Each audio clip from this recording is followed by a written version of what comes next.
Hey y'all, today's going to be a sneak peek inside this $100,000 eBay business. Stay tuned. Alright guys, welcome. If you're new to the channel, my name is Julian, also known as the Bearded Therapy Machine. Here on YouTube, and I buy stuff and flip it online and make YouTube videos about it. I usually do like haul videos and a lot of what's sold videos, but this video is going to be a little bit different. I'm actually going to take you around my home base office business of eBay and show you how I gross $100,000 a year doing this. Now remember, when I say $100,000, I actually do a little bit more than that. This year I'm projected to do about 115, but that's gross sales. So that's everything included. That's the taxes, that's the, nothing's been taken out, no fees, no shipping, no nothing, no cost of goods, none of that's been taken out of that. So when you whittle it down, it is much lower than that, but I do gross that much money sitting here at the house doing this. So I'm going to show you guys kind of like a quick rundown of how I get this done on a daily basis. I'll show you from where I take pictures, shipping, intake, all that stuff in this video. So let's get started.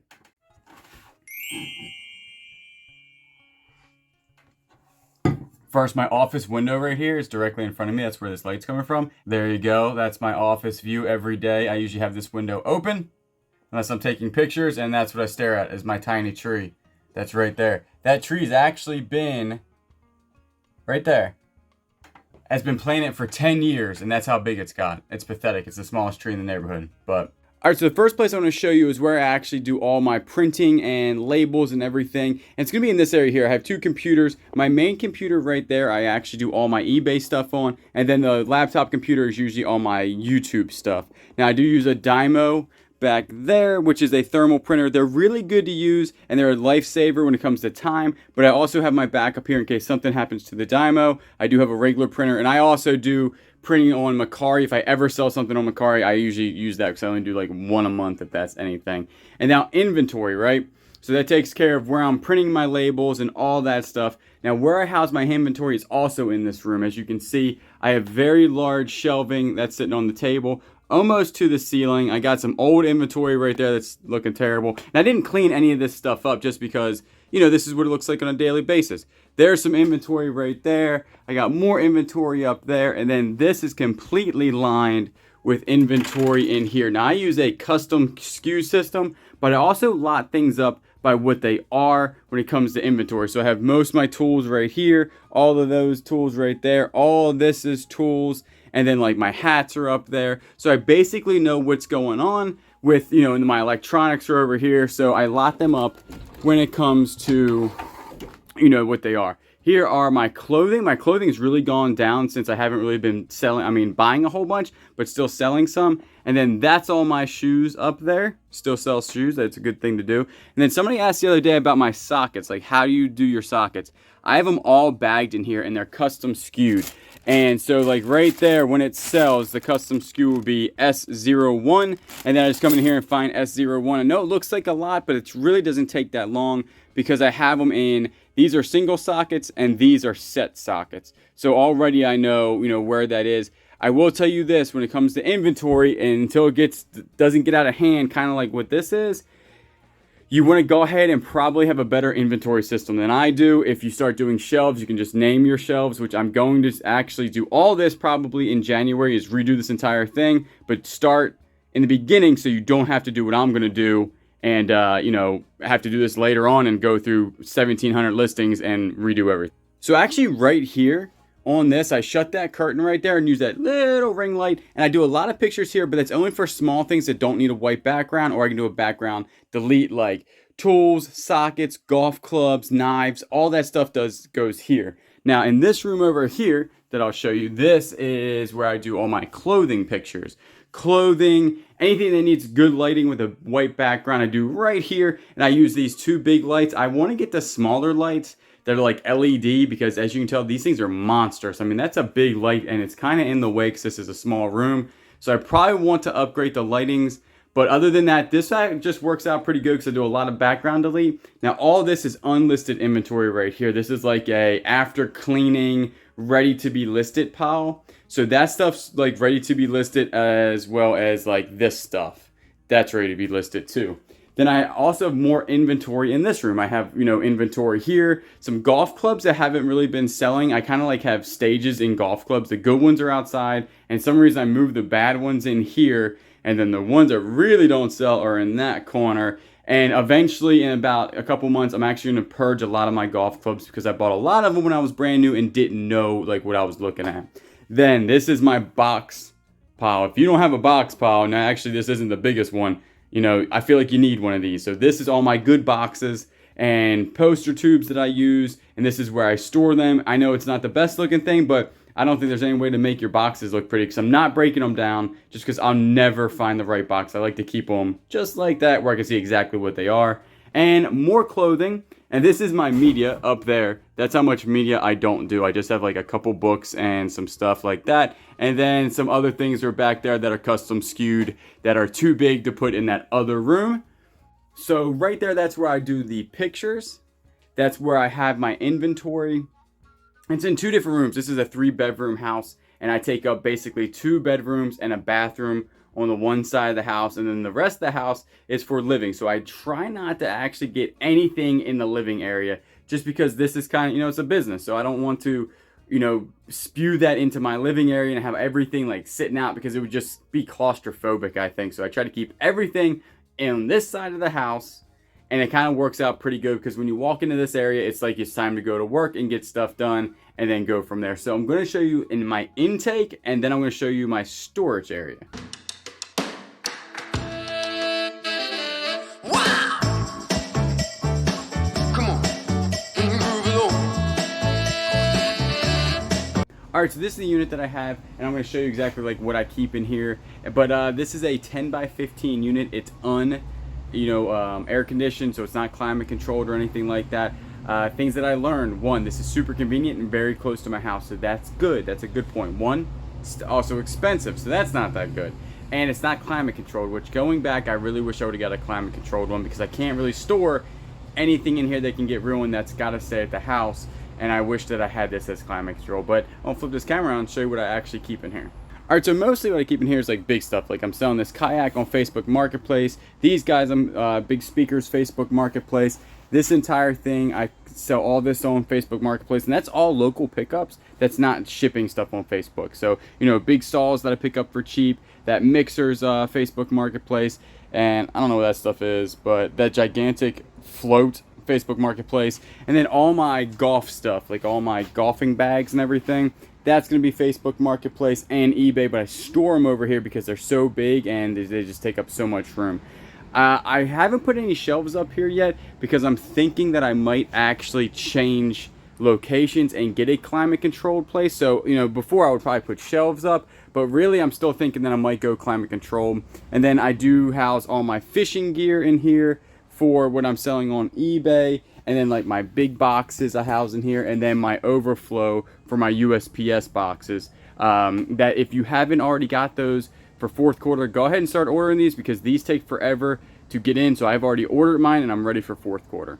So this is, you know, the storage unit that I have. This was a must because I do come across like, you know, the kayak and some bigger items that I find, you know, when I'm out yard sailing or at auctions that I know I can make money on locally. They're kind of long tail and I really don't have room for it at the house. So this has been a lifesaver. It's a tax write-off, obviously, because it's for the business and I only use this for the business. So 100% tax write-off there. We'll talk about what I use on taxes later on to, you know, kind of give you an overview about how I do that. But so this is the storage. I also use this as a big intake. Say if I bought like when I bought that huge attic lot, all that stuff could not go to the house. Number one, you want to go through it, make sure there's not like bugs in it and stuff like that. 'Cause if you didn't hear my story about the bug thing, I had an issue with the bug thing, and that's a real concern now. So what I do is I bring everything here, go through it, make sure there's nothing in the boxes that I need to be worried about, and then I take them into the garage for the real intake, which I'm about ready to show you. But this is also like a big intake area, so when I buy a whole bunch of stuff, big lots, huge amount of items, that all comes here. We've filled this unit up 2 or 3 times before, and then you just quickly whittle it down. You know, and the dump, my county dump is right down the street. Somebody asked, well, you know, you never say how long it takes you to go that. I live about a minute away from this place, and then the county dump where you can go dump the stuff for free is literally 45 seconds away from this place. So everything's very close to my house, and that's why I picked the storage unit. But when you're picking a storage unit, you know, really think about the future of what you want. Do you want climate control? How big do you want your storage unit to be? Whatever you think you need, you're probably going to need bigger, because if you're growing, you grow exponentially when it comes to this, and you run out of room pretty fast, which I've learned. So let's go to the garage. I'll show you where the intake is. All right, so we're at the garage, and this is called the intake area where I intake all my stuff. I'd have the garage door open, but they're doing the lawn over there. They've been doing it for like an hour, and I gotta get this video done. So we're gonna go ahead and do this with the garage door shut. And I'm gonna show you exactly what I have in the garage and why I call it the intake area. But I think an intake area is very important when it comes to buying large quantities of stuff, because you have to go through it and sort it and then, clean it and then take it into the pictures. And I like to do that in the garage again, because you gotta look out for those bugs, you gotta look out for like broken items, you gotta look out for anything like in the boxes that you don't want inside your house. And I think, having it in a, garage or storage unit is a little bit better than like sticking all that stuff right in your house, not knowing what's inside the boxes. If you buy like an attic lot or a storage unit or something like that, you really need to go through them thoroughly. So right here, I'm gonna go ahead and flip the camera around. These two tables I put up in my garage right in the middle, and basically I use these as my intake. So, when I get right now this one's empty and that one's full of unlisted items that I have to clean and test. And those are the tools I bought a long time ago that I knew I wasn't going to list for a long time. I just come out and grab a whole bunch when I have nothing to list, and then I list about 20 of those a day. But I bring them in and I just put everything right here. And if you watch my other YouTube videos, this is where I shoot my YouTube videos right here. And that's the breakdown board right there. So I have some space in here that I always like to do. And I think it's a good idea just to have an intake. I get to, do the YouTube videos here and then really sort what I want to, sell, donate, or throw away if it's trash. Then over here, as you can tell, this is where my golf clubs are. And thank you for my dad we just started a new light. As you can tell, it is super bright in here now, so thank you. So this is where all my golf clubs are. I know that looks like a lot, but I'm not gonna lie. This is, I'm down in golf clubs by a good bit. I had probably almost double this, and I just haven't been finding them a lot. So, this is all the golf clubs that I have, other than the ones in the other room, which isn't a lot. But each one of these are tagged. As you can tell, there's a whole bunch of blue tags in there, and they're all custom skewed. So when they sell, this one's custom skewed on eBay for 813Z. I come out here, look for the putter, 813Z, and it doesn't really take that long. I know this seems like it would take you forever, but when, something sells, you get a picture of it on eBay. So if this one were to sell right here, it's pretty easy to find, and then I just confirm with the custom skew, and then boom, good to go. So this is where I keep all the golf clubs.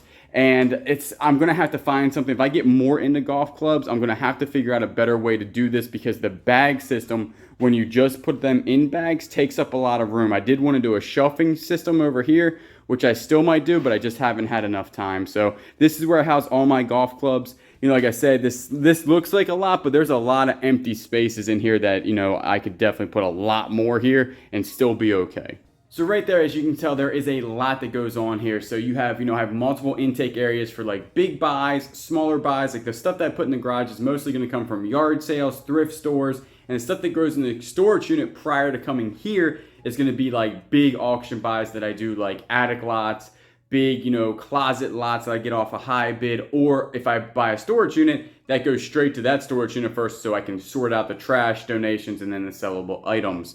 And then it comes here for the cleaning and everything, and then it goes there. As you can tell, I really don't have that big of a death pile. I have, right now there's only about 10 items sitting on this table right here to clean and test and do all that. And then in the other room, there's probably only about 40 to 50 items sitting there, which you can really run through in about a day, day and a half. But I like to have a little bit on backlog in case I can't find anything. I have something to do. So we're going to go inside the house where it's AC, and I'm going to talk about, like how taxes and everything that I do to keep running this business. So let's go in there and get out of this hot, stifling garage. All right, so everybody always asks about taxes. Like, what do you do about taxes? Your best advice when you're getting into this is go talk to a CPA, somebody in your area that knows the reselling business, and they'll be able to handle your taxes and everything. I do use QuickBooks, Intuit, self-employed TurboTax type of thing that tracks my miles, my money in and out monthly. I don't do a spreadsheet for each individual item, but I do money in and out monthly, which really works out well for me.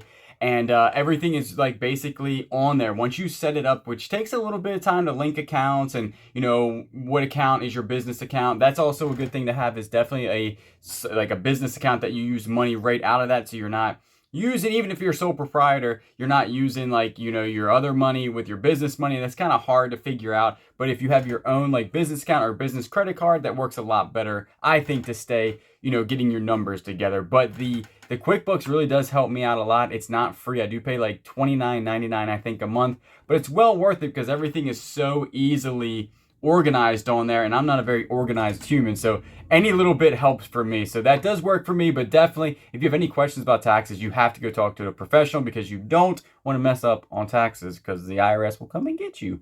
So that's basically a really quick look into what I do to make a living. Like literally, I just do this for a living. I don't do anything else. I have no other income other than the little bit I get off of YouTube that just started. So I do appreciate all my watchers for that and my subscribers. But this is what it looks like. I will tell you this.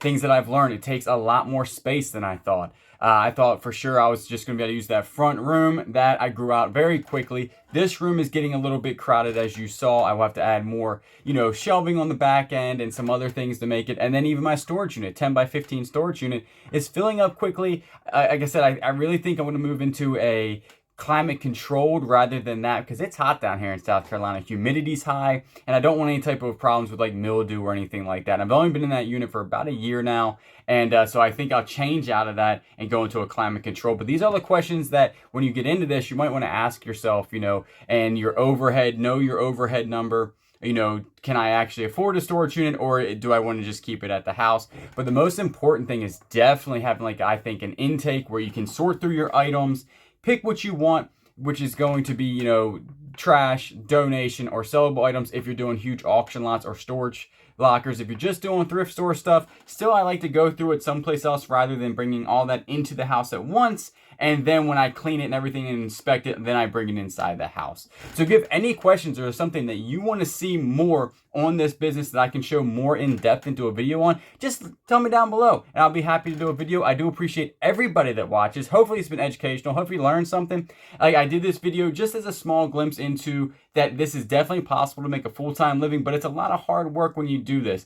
I hear a lot of people, they say they don't work a full 40 hours or something like that. I'll tell you right now, if you are working a ton, 40, 50, 60 hours on your eBay business, and I think that's normal, to be honest with you. I work a ton on this to make this work for me. I'm not one that works 20 hours and then goes out and does a whole bunch of other things. I work a lot of 10 to 12 hour to 15 hour days on this. Yeah, I do also enjoy life and go fishing on some days, but I definitely work more than 40 hours a week on eBay alone, like probably 50 to 60 hours. And then on YouTube is another 20 to 30 hours. So if you're out there and you're like, man, I just hear people say they only work 20 hours and they make, this much money, and you just haven't got your processes done, just keep working through it. You'll get your processes, and that's the biggest thing, is set up good processes, set up, good organized areas where you can work, and then it does speed up a little bit, and then you'll be all right. But again, if you all want to see anything else, tell me down below. I do appreciate everybody that watches, and I will always catch you on the next one.